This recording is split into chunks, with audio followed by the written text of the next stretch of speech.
Welcome to the Roofing and Exteriors Influencer Series. I'm Chief Editor Rachel Williams. Throughout the series, we'll bring you video interviews filmed during the International Roofing Expo from key thought leaders. On this episode, I'm speaking with Trent Cotney, who's CEO of Cotney Attorneys and Consultants. Trent, thank you for joining us. Rachel, thanks for having me. I'm looking forward to our conversations.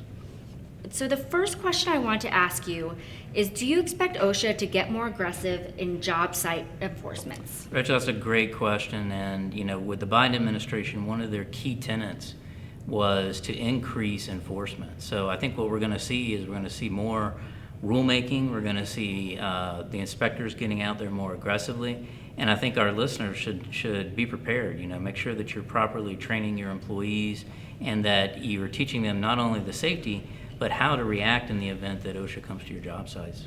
Okay. So one thing I wanted to ask you about was material shortages. Do you think that the shortages we're seeing right now will continue into 2022? Definitely. Everything that I've heard from the manufacturers that I've talked to has said probably second quarter of 2022.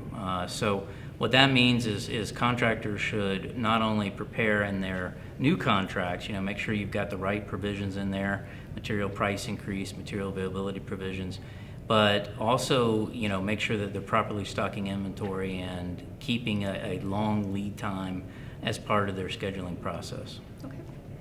So something else that I've heard you say is that there are more than 1.5 million immigrants working in the U.S. construction industry. What are the main immigration issues impacting this labor force? So Rachel, the biggest issue that I have seen is, with immigration policy, it's dictated by politicians, right?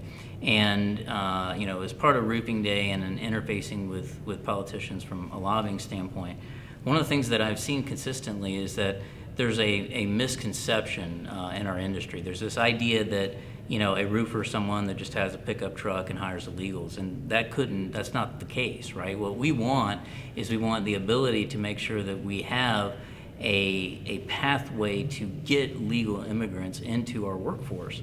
And there are a lot of ways to do that already. We have H-2B visas, we have temporary protected status, although there's been some challenges.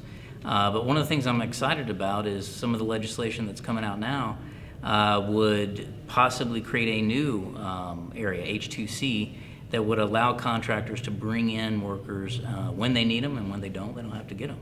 So I think I feel very strong about what the current administration is doing. I think it's going to be great as far as immigration and being able to bring in more workers for construction. Okay.